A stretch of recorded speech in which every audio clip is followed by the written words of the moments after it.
For today's dinner, ang cravings namin ay sushi.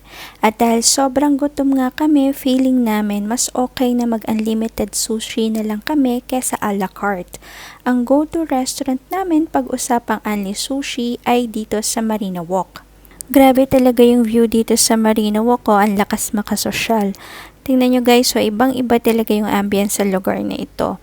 Kaya kung mapupunta kayo dito sa Dubai, kung papasyal kayo, must visit din ang Marina Walk. So after namin makipagbuno sa traffic, eto nakarating na rin kami sa wakas. Dito nga pala kami sa kain sa Itsu Restaurant, located ito sa Marina Walk. Madaming ang tao ngayon unlike nung last na nagpunta kami dito, pero fortunately nakaupo kami agad.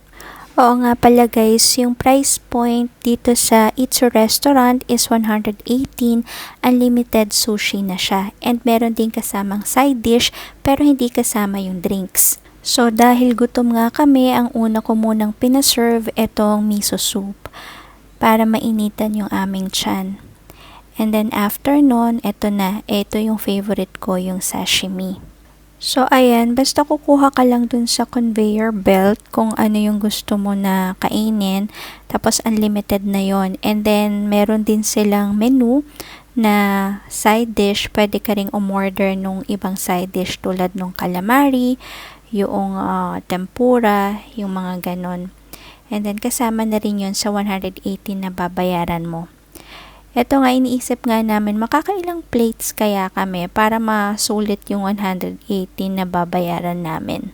Sa totoo lang guys, parang nakakapanghinayan din na ang mahal ng 118 para sa isang meal.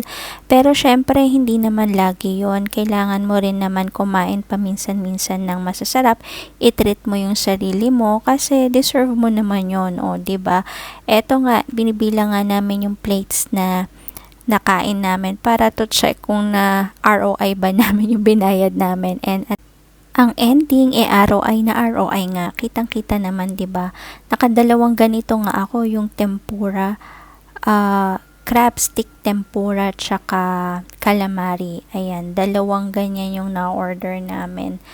Dahil sa medyo maraming ang tao, matagal din dumating yung order mo. Kaya eto, nagmamadali na nga rin kami kasi sabi ko 2 hours lang yung free parking. So almost 1.5 hour na kami dyan. So bihira lang kasing dumating yung nagsuserve sa'yo or yung mag-a-assist sa'yo kasi nga ang dami rin namang tao. Understandable naman yun. So, after nga namin kumain, nag-order din kami ng ice cream. Ito, mango ice cream, tsaka strawberry ice cream. Bali, kasama rin yan doon sa 118 na babayaran mo. And then, ang total bill nga pala na binayaran namin is 246.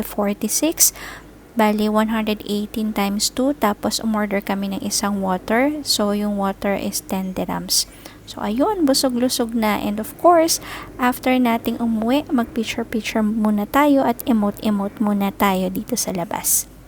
Ayun lang guys, maraming salamat sa panonood. Until next time, bye!